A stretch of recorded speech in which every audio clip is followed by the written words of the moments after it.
Bonjour à tous. Comme annoncé depuis longtemps déjà, je vais maintenant, sans prétention et en toute humilité, vous proposer une histoire du monde et des Bantous, que j'ai donc choisi de reconstituer en me fondant sur la Bible, qui parle de nous, de notre élection, de notre chute et de notre rédemption. Mais volontairement, je ne donnerai aucune date, car la chronologie officielle est une vaste mystification. D'ailleurs, je ne suis pas la seule à le dire, et je cite. L'histoire est une suite de mensonges sur lesquels on est d'accord. Le mensonge en a trop longtemps imposé aux hommes. Il est temps qu'on connaisse le peu de vérité qu'on peut démêler à travers ces nuages de fables qui couvrent l'histoire. Il y a deux histoires. L'histoire officielle, menteuse, qu'on enseigne. L'histoire ad usum définie. Puis, il y a l'histoire secrète, où sont les véritables causes des événements, une histoire honteuse. L'histoire est condamnée par un vice de nature au mensonge. L'histoire n'est qu'un tas de mensonges sur les événements qui ne se sont jamais passés, racontés par des gens qui n'étaient pas là. Le mensonge passait dans l'histoire et devenait vérité. Ma défiance se fonde sur la critique de cette chronologie par des historiens eux-mêmes, certes non conformistes, et qui forment le courant du récentisme dont je vous ai déjà parlé. J'essaierai, si Tata Nzambe me le permet, de vous faire une synthèse sur les principaux arguments des récentistes, et vous verrez qu'ils sont très solides. Pour l'heure, retenez juste qu'ils affirment que les civilisations antiques ne sont pas multimillénaires.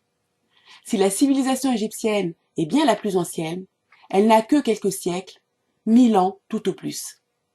Ils disent en revanche que l'antiquité grecque et romaine sont beaucoup moins vieilles encore et datent plutôt du XIIe siècle et qu'elles sont de pures inventions.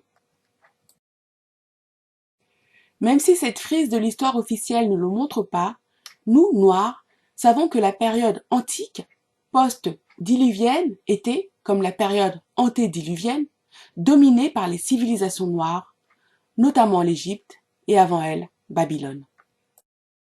La période de domination des Noirs est reléguée dans des temps immémoriaux, 3000 ans en arrière, juste pour montrer que depuis cette antiquité prétendument multimillénaire, les Noirs n'ont plus rien fait et que le monde est désormais dominé depuis prétendument plusieurs millénaires par les Blancs.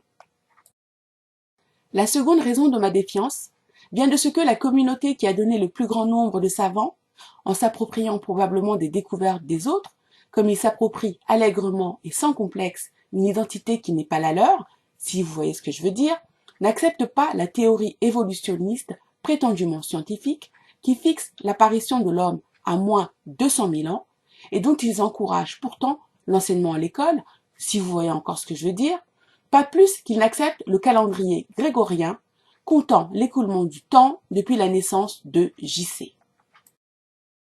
Non, non, non. Eux décomptent le temps depuis la création du monde et selon eux, nous ne sommes non pas en 202 023 ni en 2023, mais en l'an 5784. Vous croyez que c'est un hasard? Moi, je ne crois pas.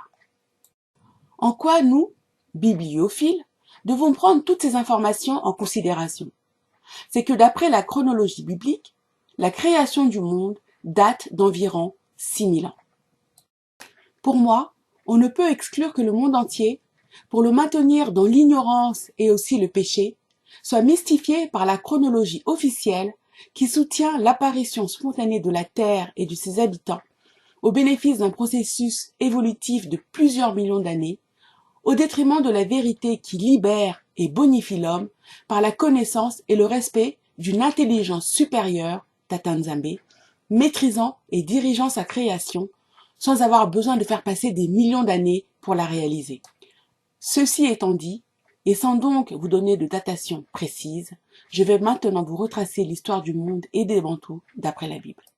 Donc, dans cette fourchette de 6000 ans que je retiens, il y a eu, premièrement, la création de la Terre, son premier peuplement avec les hommes et les animaux. Deuxièmement, le déluge pour détruire, en raison d'une très grande violence, les animaux génétiquement modifiés, les êtres humains, les géants et aussi les hommes ayant collaboré avec les anges déchus. Troisièmement, le deuxième repeuplement de la terre par nous, les hommes, descendants de Sem, Cam et Japheth, et les animaux, ainsi que, pour notre très grand malheur, les êtres humains, de nouveau introduits par les mêmes procédés, par les anges rebelles, les Elohim. Selon la Bible donc, l'homme, le noir, est le fruit de la création, et il est apparu lors du premier peuplement de la terre en Éden, très probablement en Afrique australe, plus précisément dans cet état sans nom qu'on appelle l'Afrique du Sud. J'en veux pour preuve qu'il existe en Afrique du Sud un territoire qu'on appelle Eden District. Ce n'est pas un hasard. Des cartes anciennes placent les 4 fleuves qui sortent de l'Éden dans cette région de l'Afrique, et j'aurai l'occasion d'y revenir dans une autre vidéo. Après avoir chuté et été chassés du jardin d'Éden, Adam et Ève ont eu une descendance qui a peuplé toute la terre et bâti de grandes civilisations. La croissance démographique, la longévité et la pérennité de ces civilisations noires antédiluviennes est probablement un bon indicateur de la bonne spiritualité des hommes à cette époque, malgré la chute d'Adam et Ève. En effet, Tata Nzambe n'a jamais cessé d'envoyer des prophètes et des guides pour ces créatures. Et il a continué à le faire à des époques récentes, même si le christianisme nous fait croire que depuis l'Ancien Testament, il n'y a plus de prophètes, qui sont les guides qui parlent au peuple au nom de Tata Nzambe. Et j'essaierai de faire une vidéo sur les prophètes Congo que Tata Nzambe nous a donnés. À l'époque antédiluvienne donc, lors du premier peuplement, des anges ont transgressé les lois de Tata Nzambe, ont épousé et conçu des enfants avec les filles des hommes. Ils furent les géants, les Néphilim des temps jadis. Ce récit est beaucoup plus détaillé dans le livre d'Enoch qui explique les interactions entre les hommes et les anges déchus. Il a été sorti du canon de la Bible justement pour cacher cette partie de l'histoire qui dévoile très précisément l'origine du mal sur la terre et les êtres, toujours présents parmi nous, qui sont les héritiers et les continuateurs de ces désordres. Ces Elohim ont engendré des géants, mais aussi des chimères qui ont rempli la terre de violence. Ceci a amené Tata Nzambe à détruire par le déluge toutes les créatures terrestres et aériennes modifiées génétiquement, à l'exception de Noka Noé, sa femme, ses fils et leurs femmes, ainsi que les animaux qui sont rentrés dans l'arche. Mais les anges rebelles, les Elohim, ainsi que certaines de leurs progénitures n'avaient pas été détruites.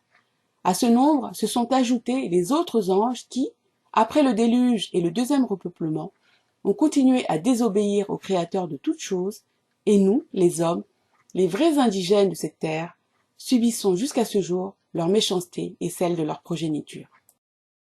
Donc, après la sortie de l'arche, lors du second repeuplement, Tata Nzambe a réparti la terre entre les 3 fils de Noka, Noé, Sem, Cam et Japheth. À Sem, l'Arabie, à Cam, Canaan, à Japheth, le nord, mais comme les cartes de la terre sont inversées, et j'y reviendrai plus tard dans cette vidéo, le nord est bien l'Afrique du Sud, où se trouvent encore les Khoïsan, qui sont les japhétistes de la Bible. Pour les autres parties du monde, dont le continent eurasiatique, sachez à ce stade que leurs proportions sont fausses et que bibliquement, elles sont considérées comme des îles de la terre. Je poursuis donc mon exposé en disant que suite au déluge, la terre a recommencé à se repeupler de noirs, mais les anges rebelles ont recommencé leur malfaisance. Tata Nzambe y a mis fin par le jugement de la tour de Babel, qui se trouve, comme je l'avais déjà dit dans d'autres vidéos, dans la corne de l'Afrique et non en Irak. Cette corne de l'Afrique, décidément l'histoire étant un éternel recommencement, se trouvait aussi être le lieu de la civilisation connue sous le nom de l'Atlantide. Ce deuxième repeuplement après le déluge dont j'ai dressé le cadre s'est poursuivi par différents récits que je saute volontairement, car nous les verrons plus tard lors de l'étude approfondie de la Bible, pour arriver à l'élection de Abraham, descendant de la lignée de Sem, ancêtre des Bantous d'Afrique. Ce Sémite vivait dans le territoire aujourd'hui connu sous le nom d'Arabie, attribué à son ancêtre Sem par Tata Nzambe à la sortie de l'arche de Noé. De ce que j'ai pu lire, le père d'Abraham était un prêtre de Baal, connu aussi sous le nom de Moloch, qui a donné Moloki en lingala, démon friand des sacrifices d'enfants. Abraham, et c'est important de le dire à ce stade, baignait lui aussi dans la spiritualité babylonienne dévoyée qui se pratiquait sur la terre entière. Ce n'est pas étonnant puisque l'Arabie était proche de la fausse Mésopotamie des Élohim, précipitée dans le Tartare, aussi connue sous le nom de Caucase, alors que la Mésopotamie de Tatanzambé est la région des Grands Lacs en Afrique. Pour remercier Abraham d'avoir, à sa demande, quitté l'Arabie pour aller à Canaan, Tatanzambé lui a fait des promesses, concernant sa descendance, qui sera aussi nombreuse que les étoiles du ciel et le sable de la mer, et qui, avant de devenir les saints qui dirigeront le monde, subiront l'esclavage pendant 400 ans. Parmi les descendants d'Abraham figurent les jumeaux Ésaü et Jacob, le dernier étant le père fondateur des 12 tribus élues par Tatanzambé, ou Isolélé, qui signifie en Kikongo que j'ai choisi. Ces jumeaux étaient différents tant d'apparence que de caractère. L'aîné, Ésaü, était roux ou albinos et velu. Son apparence avait stupéfait son entourage. Le puis-né, Jacob, était comme son entourage, noir et nettement moins velu. L'aîné, Ésaü, était terre-à-terre et impulsif. Le puis-né, Jacob, était spirituel et réfléchi. Jacob, donc, a, par une transaction à la loyale, obtenu la bénédiction de fils aîné de son père, Isaac. Ésaü et Jacob étaient donc tous les deux des bantous sémites, mais la particularité d'Ésaü est d'avoir, en violation des lois matrimoniales des bantous, épousé la femme d'un dieu étranger, Oholibama. Voici ce que Wikipédia nous en dit. Aholibama ou Oholibama est une matriarche référencée 8 fois dans le récit biblique. Aholibama ou Oholibama était la fille d'Anna de Zibéon le Hivite. Son grand-père maternel était Zibéon le Hivite, fils de Séhir le Horite. Elle était l'une des 2 femmes cananéennes qui ont épousé Ésaü, le fils d'Isaac, alors qu'il avait la quarantaine. Cette fiche est partiellement mensongère car elle nous dit que cette femme est une cananéenne. Or, nous savons que Canaan n'est pas, comme on veut nous le faire croire, le caillou palestinien, mais l'Afrique continentale. Donc, visiblement, Oholibama n'est pas une cananéenne. Elle est en revanche vraie quand elle nous dit que Oholibama est une descendante des Horites de Séhir. Si on recherche cette montagne de Séhir, on la trouve, comme par hasard, dans le Disneyland de la Bible. Mais voici l'information qu'on trouve sur les Horites, habitants de la montagne de Séhir. Horite, ce nom a été interprété au sens de troglodyte. Il s'agirait alors d'une population habitant des grottes ou des cavernes creusées dans le roc.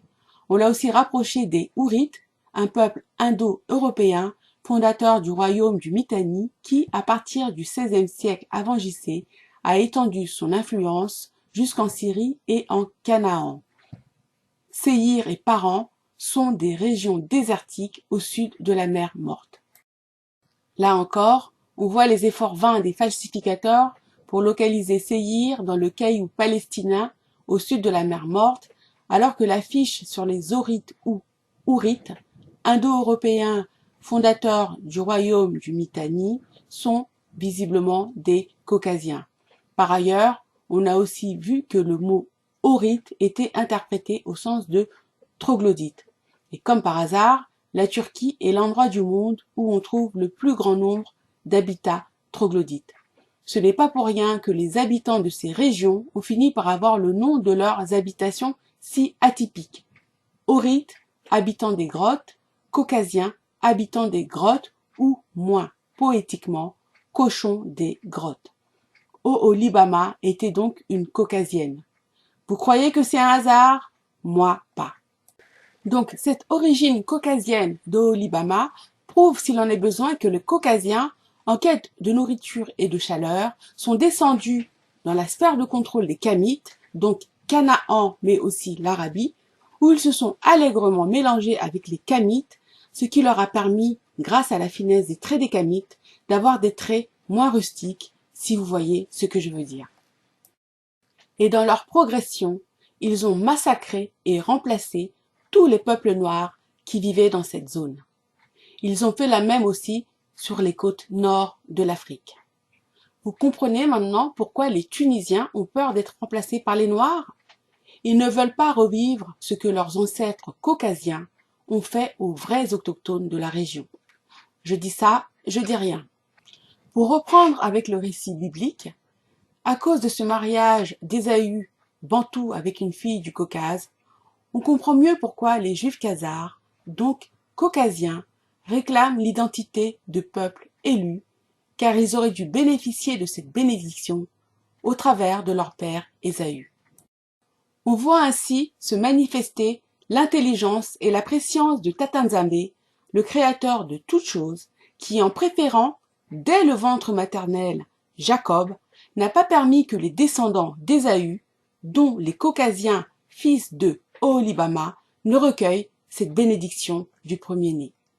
Jacob, en respectant les règles matrimoniales de notre peuple, a donc permis la transmission de la bénédiction aux 12 tribus d'Isolélé, qui signifie en kikongo « que j'ai choisi ». On poursuit dans le récit biblique avec l'histoire de Joseph, fils préféré de Jacob et victime de la jalousie de ses frères. Joseph n'a eu la vie sauve que grâce à la bienveillance de son frère Ruben. Vendu à un marchand égyptien, Joseph s'est distingué par son intelligence et sa haute moralité, qui lui a donné la force de refuser les avances sexuelles de la femme de son maître Potiphar.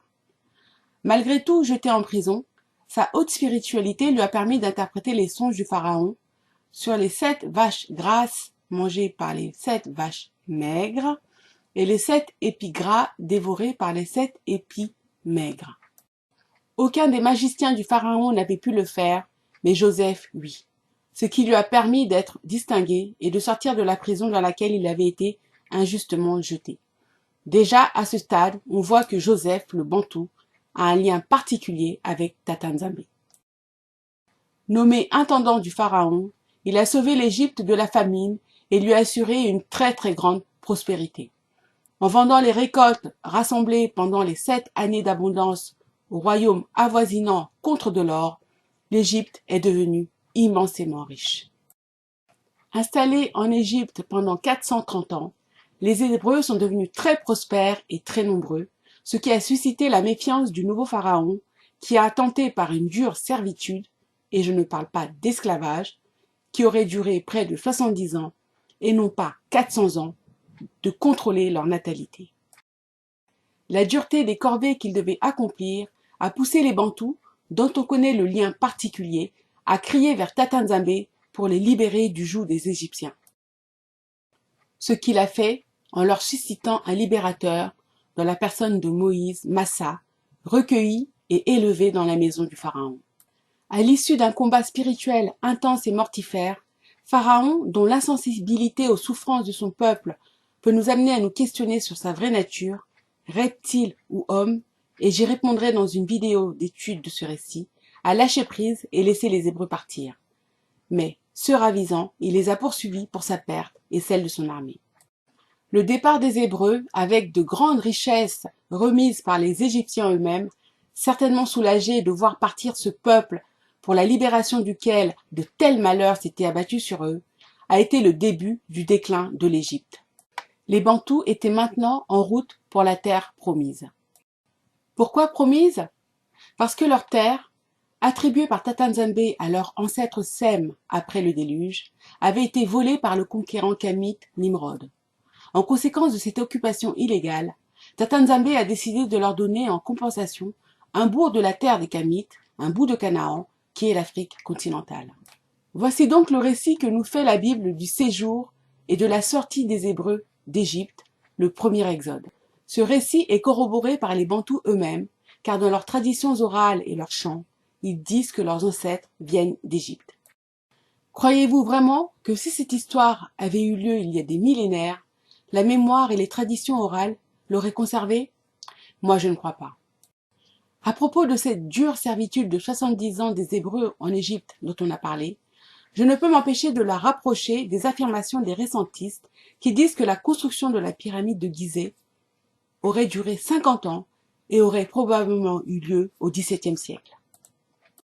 Moi, je pense que c'est plutôt entre le XVe et le XVIe siècle de notre ère que cette histoire a eu lieu, car il faut inclure dans ce laps de temps la durée de cette servitude de 70 ans, les 40 ans de l'exode dans le désert, l'arrivée en terre promise, la domination romaine, la dispersion et le début de la déportation au tout début du XVIIe siècle, 1619 étant la date du premier débarquement des Hébreux, les Bantous d'Afrique, en Virginie.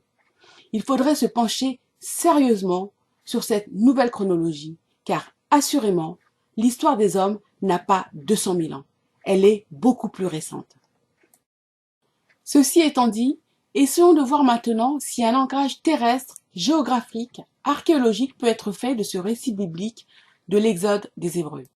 En effet, ce premier exode des Hébreux est contesté dans sa réalité car aucun vestige de ce déplacement massif de population n'a été retrouvé dans les cartes et trajets que les usurpateurs en chef imposent à la vue du monde. Voilà pourquoi je vais vous présenter maintenant les travaux d'un frère afro-américain dont j'avais déjà parlé dans ma vidéo de recommandation des chaînes spirituelles, car il avait fait un travail remarquable. Sa chaîne YouTube contenait des vidéos d'une valeur inégalée. Elle totalisait un nombre important d'abonnés et de vues. C'est dire le sérieux et le crédit qu'il avait. Il a révélé tellement de vérités cachées qu'elle a été supprimée à maintes reprises. Elle existe encore, mais contient moins de vidéos, et surtout, plus celles qui lui ont valu les foudres de la communauté de censeurs de YouTube, vidéos sur la véritable identité des Hébreux de la Bible, véritable localisation de Jérusalem, véritable localisation de Babylone, et celle de Sodome et Gomorrhe, et j'en passe et des meilleurs.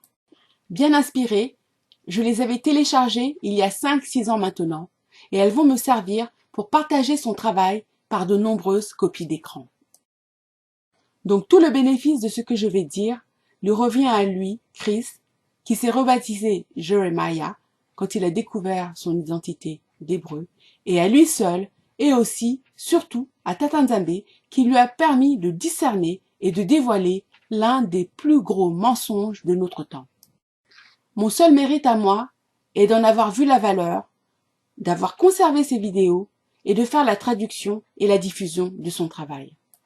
Avant de commencer, je voudrais dire à tous les suprémacistes bantous que l'esprit Congo souffle sur tous ses enfants, y compris ceux de la diaspora. Il n'est pas réservé aux seuls enfants restés sur le continent mère. Nos frères déportés n'ont peut-être pas la connaissance des langues et des cultures bantoues, mais leur formation académique, leur culture livresque sont remarquables et nous permettent aussi de montrer les mensonges de nos ennemis et de dévoiler la vérité. Et c'est justement le nom de sa chaîne YouTube, Truth Unveiled, qui veut dire vérité dévoilée. Les falsificateurs en chef et leurs complices, qui connaissent notre histoire mieux que nous-mêmes, la réécrivent en modifiant les cartes du monde pour mieux usurper notre identité, voulant nous faire croire que Moïse Massa a quitté l'Égypte pour aller en Palestine, qui était alors une partie de l'Égypte, dont les autochtones, connus aujourd'hui sous le nom de Palestiniens, mais qui étaient jadis nommés Philistins. Voici le calcul dans Google Maps de la durée du trajet de cet exode de l'Égypte à la Jérusalem, au choix selon le combat politique qui n'est pas celui des Bantous, palestinienne ou israélienne.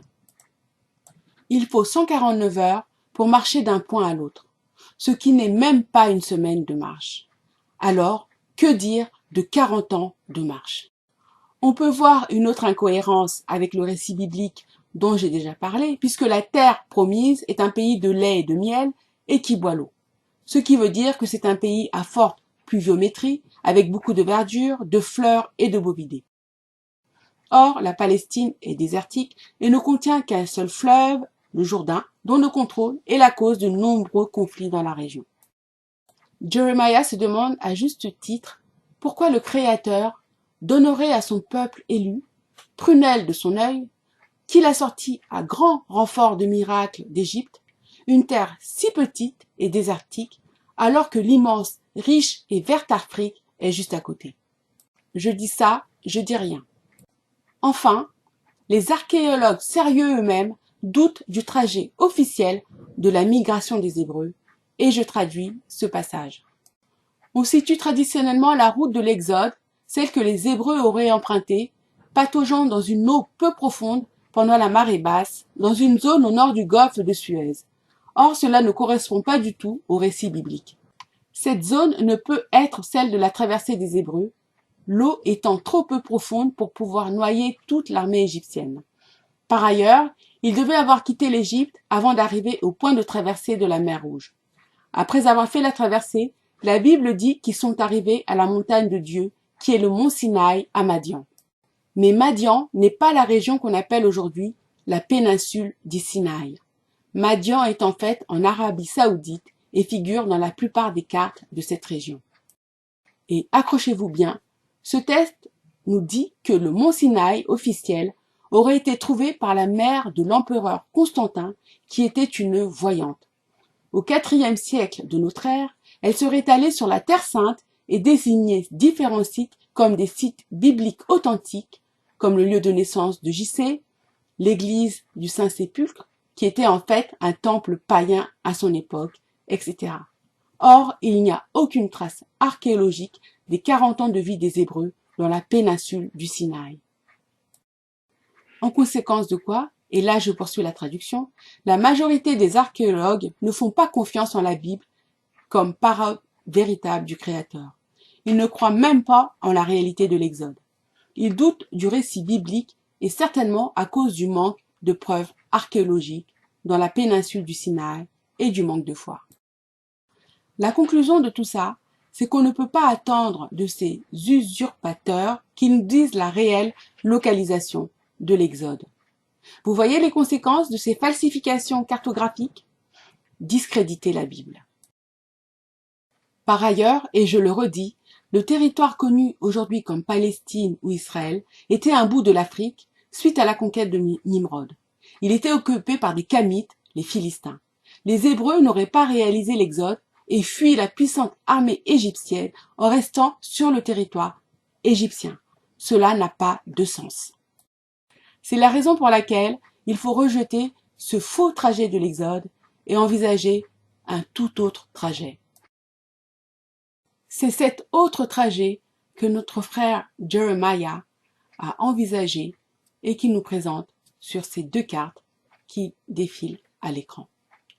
La proximité géographique entre l'Égypte kamite et l'Arabie sémite match encore une fois avec le récit biblique qui de toute façon est, je le répète, l'histoire des Noirs, Kamites et Sémites qui étaient géographiquement voisins. C'est donc tout à fait logique d'envisager que, comme pour faire un pèlerinage, les Bantous sémites, initialement propriétaires de la terre d'Arabie, soient repassés par le territoire qui leur appartenait pour aller en terre promise à Canaan, l'Afrique continentale. En ce qui concerne la traversée de la mer Rouge, notre frère indique que ce passage s'est effectué dans le golfe d'Aqaba, ou Aqaba en anglais, près de Jabal el-Law. Dieu a fait souffler un fort vent d'est pour faire refluer les eaux afin que les Hébreux puissent traverser la mer sur 17 km environ et arriver sains et saufs en Arabie Saoudite. Le chemin de la traversée est large de 400 à 800 mètres et descend progressivement jusqu'au fond de la mer Rouge avant de remonter sur la plage saoudienne. De chaque côté de ce chemin de traversée, il y a les fosses de la mer Rouge et celles d'Aragonaise, respectivement profondes de 914 et de 1524 mètres. Et voici maintenant les vestiges de la traversée de la mer Rouge par les Hébreux dans le golfe d'Aqaba. On voit les roues des chariots des Égyptiens dans lesquels des coraux se sont incrustés. On trouve des ossements de chevaux et aussi d'hommes. Une autre preuve archéologique plus tardive, puisqu'elle a été érigée 1000 ans avant JC par le roi Salomon, elle a été érigée en commémoration de la traversée de la mer Rouge et elle se trouve du côté égyptien. Sur cette colonne en granit, on trouve des inscriptions en hébreu que je vais vous traduire. On trouve Misraïm, qui veut dire Égypte, mort, eau, Pharaon, Édom, Yahvé et Salomon. Jeremiah nous dévoile également que les falsificateurs en chef ont cherché à nous faire croire que le mont Sinaï était en Israël. Mais en voici la vraie localisation, en Arabie Saoudite, près de Jabal el-Lawz. Les Hébreux ont donc fui l'Égypte et traversé la mer Rouge par le golfe d'Aqaba pour retourner sur la terre de leurs ancêtres, ce qui n'est pas étonnant car c'est un retour, je l'ai déjà dit, un pèlerinage sur la terre qui était au départ la leur. C'est aussi de cette terre qu'est venu Abraham quand Tatanzambé lui a demandé de quitter sa terre pour aller à Canaan, ancien nom de l'Afrique, où se trouvait donc l'Égypte. Jeremiah nous montre également que cette zone remplie de vestiges archéologiques est, comme le montre le panneau, d'accès très réglementé. En effet, c'est inscrit « Attention, propriété privée, interdit d'accès ». Tout contrevenant, c'est amende. Décret royal sur la régulation des antiquités de l'an 1392 du calendrier islamique. Il y a des barbelés et des militaires qui patrouillent dans cette zone. Tout ça, bien sûr, pour éviter que la vérité n'éclate au grand jour. Vous croyez que c'est un hasard? Moi pas. Les Caucasiens, qu'ils soient de confession juive ou musulmane, s'entendent très bien pour esclavagiser les Noirs, les exploiter et bien sûr leur cacher la vérité sur leur véritable identité. Vont suivre les photos que Jeremiah avait diffusées dans ses vidéos, qui sont la preuve, les vestiges archéologiques, jalousement cachés aux yeux du monde, du passage des Bantous, les vrais Hébreux de la Bible, en Arabie Saoudite. Là, on a l'inscription, le dessin de la Ménorah sur la roche. Ici, d'autres pétroglyphes qui sont des inscriptions sur la roche devant laquelle se tiennent des bédouins. Ici, on voit l'autel du Veau d'Or et il y a des pétroglyphes qui sont gravés sur la roche et ce sont des bœufs. Cet autel se trouve dans un campement dans la zone du mont Sinaï en Arabie Saoudite, dans la région de Madian. Donc là, une autre photo de plus près où on voit clairement les bœufs qui sont gravés. Ici, on trouve une roche avec des inscriptions hiéroglyphiques qui sont claires. Et là, enfin, c'est le rocher que Moïse a frappé pour faire sortir de l'eau pour les Hébreux qui avaient soif. Voilà, là s'arrêtent les révélations de notre frère Jeremiah sur le véritable trajet de l'Exode qui s'est donc déroulé en Arabie Saoudite. Or, l'histoire des Bantous reprend avec une très grande intensité en Afrique du Sud, et je vous dirai pourquoi dans une autre vidéo, en me basant toujours sur le travail remarquable de Jeremiah, qui va nous montrer pourquoi l'Afrique du Sud joue un rôle central dans l'histoire des Bantous. Mais nous avons clairement des pièces de puzzle qui nous manquent. Comment sont-ils passés de la péninsule arabique à l'Afrique australe? Avant de répondre à cette question, je dois signaler qu'une autre hypothèse sur la migration des Bantous est largement diffusée. Cette carte qui apparaît à l'écran dénie tout exode des Bantous, qui ne sont donc pas reconnus comme les Hébreux de la Bible. Ils seraient tout simplement originaires de l'Afrique centrale et auraient migré vers le sud et l'est du continent pour la première carte, ou rayonner à partir du centre vers toutes les directions dans la deuxième carte. Cette thèse ne tient pas la route car elle n'est pas corroborée par les traditions orales des peuples bantous qui disent qu'ils viennent d'Égypte. Les traditions orales sont tout ce qui nous reste puisque les rouleaux de nos ancêtres ont été volés par vous savez qui. Et ce n'est pas parce qu'elles sont orales qu'elles n'ont aucune valeur. Ces schémas, qui remontent systématiquement lorsqu'on fait une recherche sur la migration des Bantous, sont très commodes et bien sûr promus par les falsificateurs en chef car ils cherchent à cacher un secret, le rôle majeur de l'Afrique du Sud dans notre histoire que je vous dévoilerai dans cette vidéo et dans d'autres à venir. Je suis d'accord avec notre frère Jeremiah, l'Afrique du Sud est bien notre point de chute à partir de la péninsule arabique. Mais le procédé par lequel nous sommes passés d'un point à l'autre, en fait, ce procédé, on le trouve dans la Bible, il est caché sous notre nez, mais comme aucune lumière n'a jamais été faite sur celui-ci, personne n'y a pensé.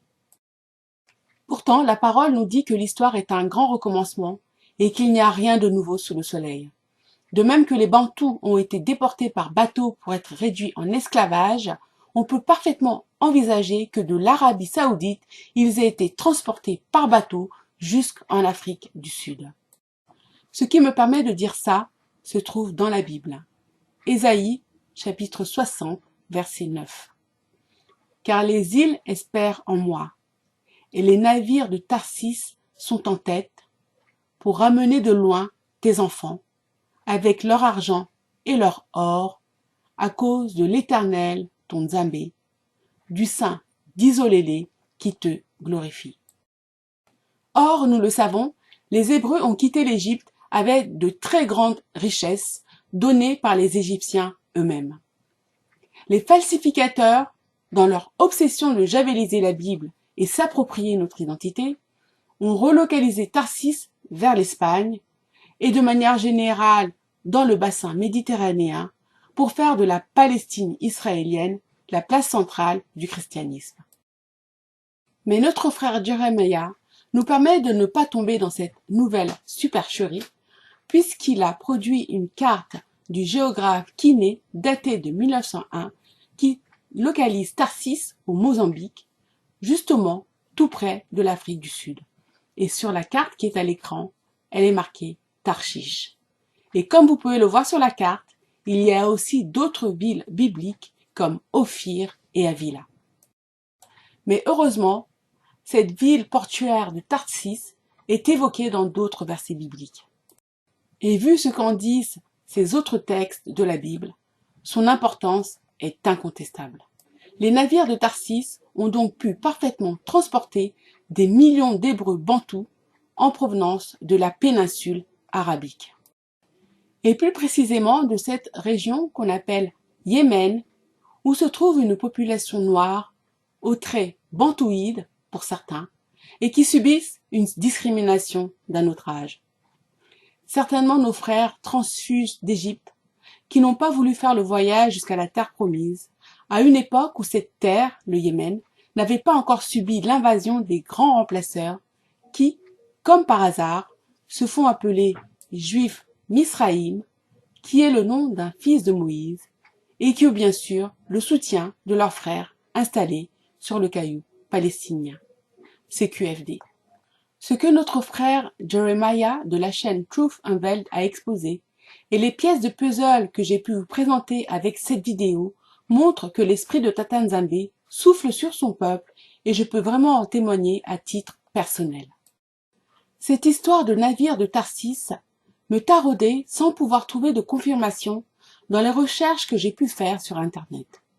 Pensez-vous, tout est fait pour nous maintenir dans le flou. Or, j'ai récemment eu la confirmation de cette hypothèse dans la bouche d'un leader spirituel et politique de notre race. Il n'est pas connu ici, mais en terre Congo, si. Il s'agit de Né Mwanda Semi. Je le découvre et reconnais l'importance, la somme de ses connaissances sur notre peuple et sa sagesse. Sur le plan spirituel, il est très intéressant. Je vous invite à écouter ses enseignements, car il a une très grande connaissance de notre histoire, passée et présente, de notre culture et de nos langues. Mais comme toujours, mangez la chair et crachez les os. Dans une de ses vidéos donc, il a dit que les Bantous étaient arrivés en Afrique par le Mozambique. Transportés donc depuis la péninsule arabique jusqu'au Mozambique par les navires de Tarsis, les Bantous se sont installés, ont cru, multipliés et se sont étendus dans cette région est de Canaan qui est la terre promise que Tata Nzambé leur avait donnée. Vous comprenez maintenant pourquoi, plus que partout ailleurs en Afrique, beaucoup de territoires de cette zone portent le nom du Créateur. Et je cite, le Mozambique, le Zimbabwe, le fleuve Zambèze et la Zambie. D'autre part, voici une carte de l'Afrique du Sud de 1870 où on voit la rivière Orange et la ville de Jérusalem, Salama. Jeremiah nous dévoile aussi, toujours carte à l'appui, que les Romains, connaissant notre histoire et les richesses emportées d'Égypte, nous ont suivis et envahis pour s'emparer de nos richesses. Voici une carte de 1858 où on voit toujours la ville de Jérusalem, ainsi qu'une rivière qu'on appelle Néro, qui n'est rien d'autre que le nom de l'empereur romain Néron. Vous croyez que c'est un hasard? Moi, je ne crois pas. Et là, je fais le rapprochement avec les découvertes linguistiques de notre frère, Pasteur Melo Ndeitou Josias, dans son livre « La langue la plus intelligente du monde », dont je vous avais déjà recommandé la lecture, qui s'étonne de la grande proximité entre le latin et les langues bantoues, et notamment le lingala, et je vous en reparlerai ultérieurement. Je ne vais citer qu'un exemple tiré de son livre, mais il y en a beaucoup d'autres. Tout le monde sait que le puissant et valeureux peuple bantou des Zoulous vit en Afrique du Sud. Or, le mot Zoulou signifie dans cette langue bantou « peuple du ciel ». Tout le monde est d'accord pour dire que le ciel est bleu, n'est-ce pas?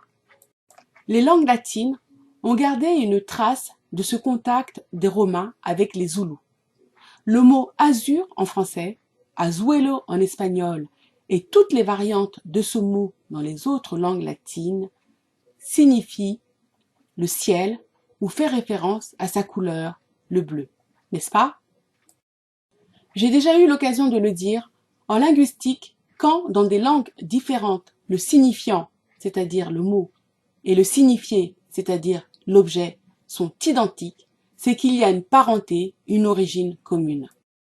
Les complexés et les matrixés d'entre nous diront que c'est une coïncidence, ou pire, que c'est nous, Noirs, Bantous, qui avons appris ce mot chez les Romains.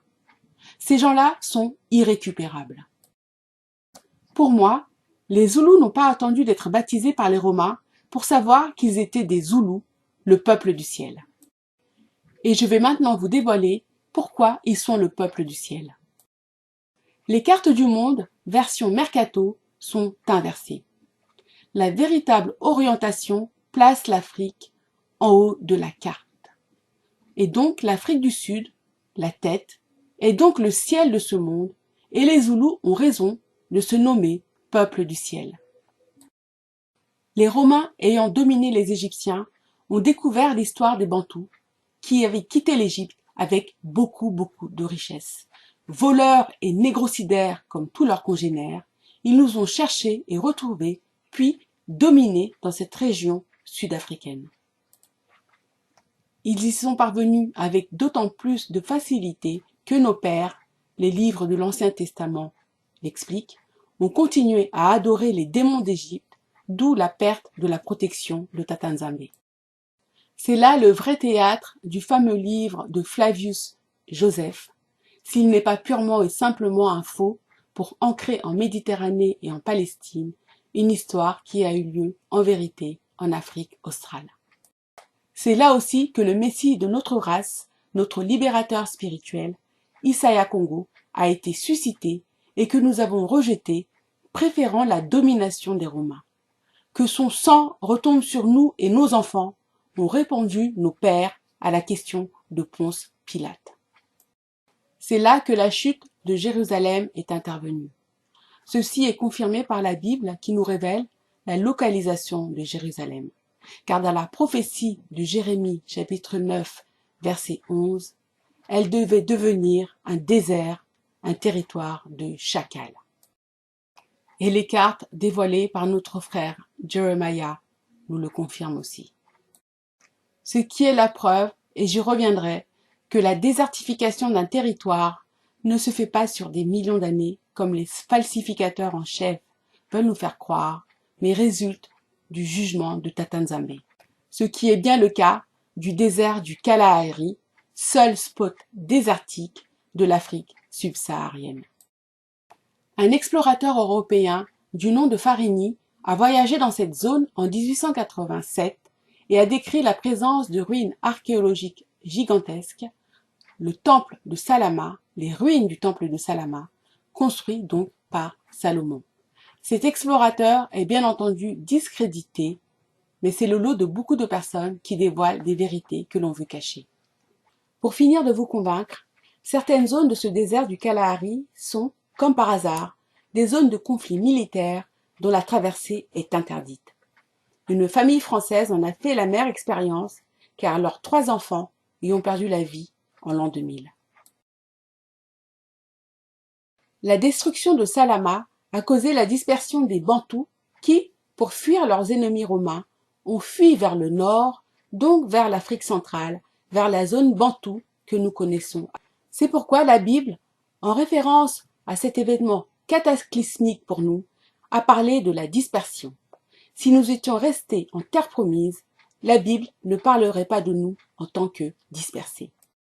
J'ouvre une parenthèse pour dire que la formulation « au-delà des fleuves d'Éthiopie, mais dispersés » est une nouvelle indication de la véritable orientation de la Terre. En bon français, au-delà est en haut, en deçà est en bas. Comme la zone bantoue est en dessous des fleuves d'Éthiopie, de Couche, le texte devrait dire en deçà des fleuves d'Éthiopie, mais dispersés. Or, dans la configuration actuelle, la zone bantoue n'est pas en haut, mais en dessous des fleuves d'Éthiopie. Mais contrairement aux apparences, le texte ne se trompe pas, car ce sont les cartes qui sont inversées. En mettant les cartes dans le bon sens, la zone bantoue est bien au-delà des fleuves d'Éthiopie. En mettant les cartes dans le bon sens, on résout l'incohérence entre le midi de la montre qui est en haut et le midi de la France qui est en bas, la Haute-Égypte qui est en bas et la Basse-Égypte qui est en haut, de la même façon que le Haut-Rhin qui est en bas et le Bas-Rhin qui est en haut. Donc, suite à cette dispersion, les Bantous ont migré vers le nord, c'est-à-dire vers le centre et l'ouest de l'Afrique, là où, implacable, la prophétie du Deutéronome 28, 68 s'est exécutée. Et j'ouvre une nouvelle parenthèse pour appeler votre attention sur la formulation du Deutéronome 28, 68. Vous retournerez par bateau. Le texte ne dit pas « vous irez par bateau », comme pour un premier voyage, mais « retournerez ». Cela indique que les Bantous avaient déjà pris les bateaux. Et la parole dit vrai, et les mots choisis sont justes. On vient de le voir, les Bantous ont pris le bateau pour arriver au Mozambique.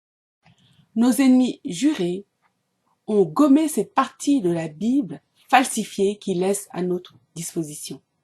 Tout ça pour cacher la grande maîtrise par nos peuples de la navigation maritime, nous concédant seulement la capacité de creuser des pirogues dans les troncs des arbres.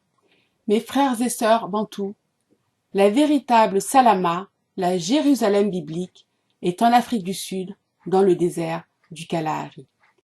Cette histoire, volontairement cachée de notre peuple, est cohérente et étayée par des preuves archéologiques chères à nos amis les Kamites.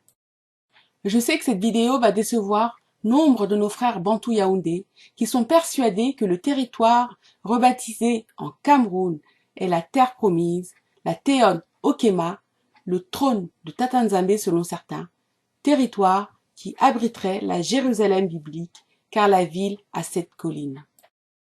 Mais ce n'est pas le cas, car la prophétie dit que Jérusalem, Salama, sera un désert, connaîtra un sabbat, un repos, jusqu'au retour de notre Messie, Isaiah Congo, qui va nous restaurer. Le Cameroun ne matche pas cette description, car le Cameroun n'est pas désertique, pas plus que le caillou palestinien, parce que même s'il est désertique, il n'est pas, à ma connaissance, peuplé de chacals, comme le dit la prophétie. Ce travail considérable fait par notre frère déporté Jeremiah est bien la preuve que l'esprit Congo se manifeste chez tous les Bantous et que loin du patriotisme, voire du tribalisme, il a pu avoir une compréhension plus correcte que nous-mêmes sur notre véritable histoire. À tous ceux qui doutent encore, j'espère vous avoir convaincu que la Bible parle de notre terre et raconte la douloureuse mais merveilleuse histoire des enfants d'Afrique, Kamites, Sémites et Japhétistes.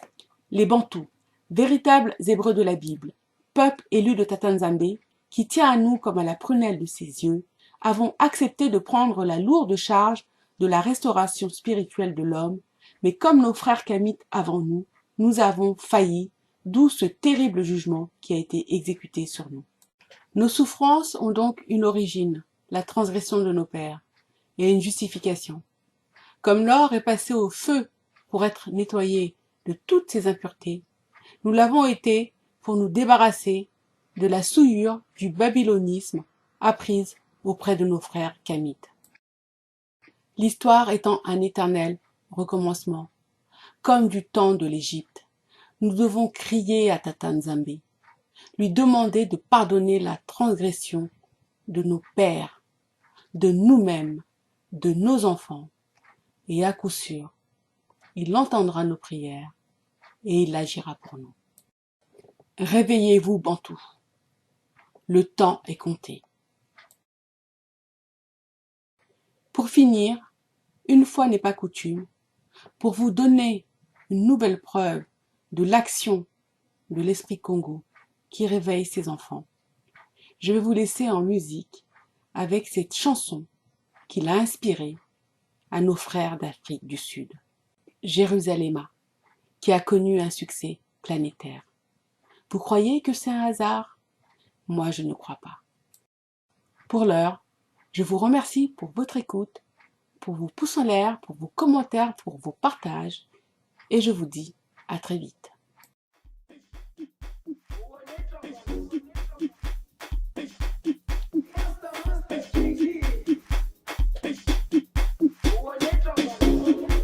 Jerusalem, ikayalami, ilondoloze, uhambe nami, zungangishilana.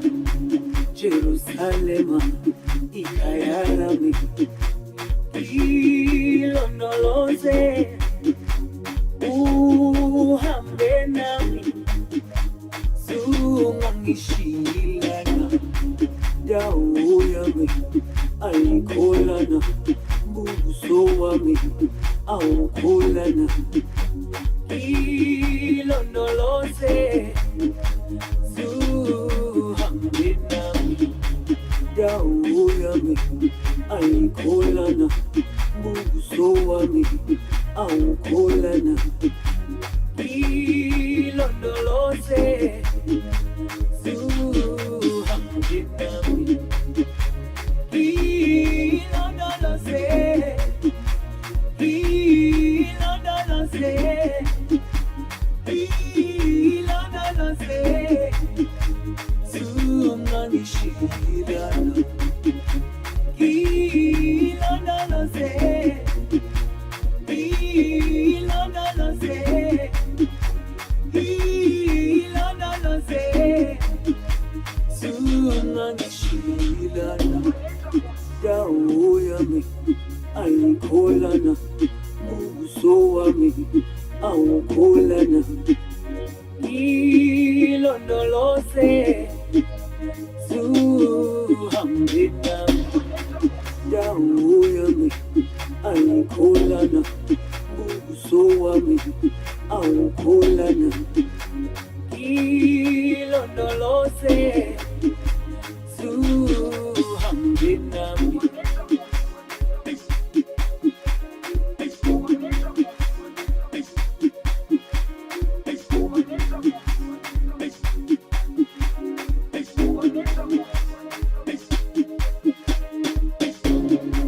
Jerusalem, ikayalami,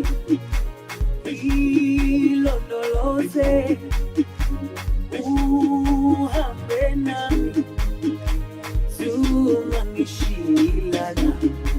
Jerusalem, ikayalami, ilondoloze, uhambe nami, zungangishilana. Dawo yami ayikholana, buso wami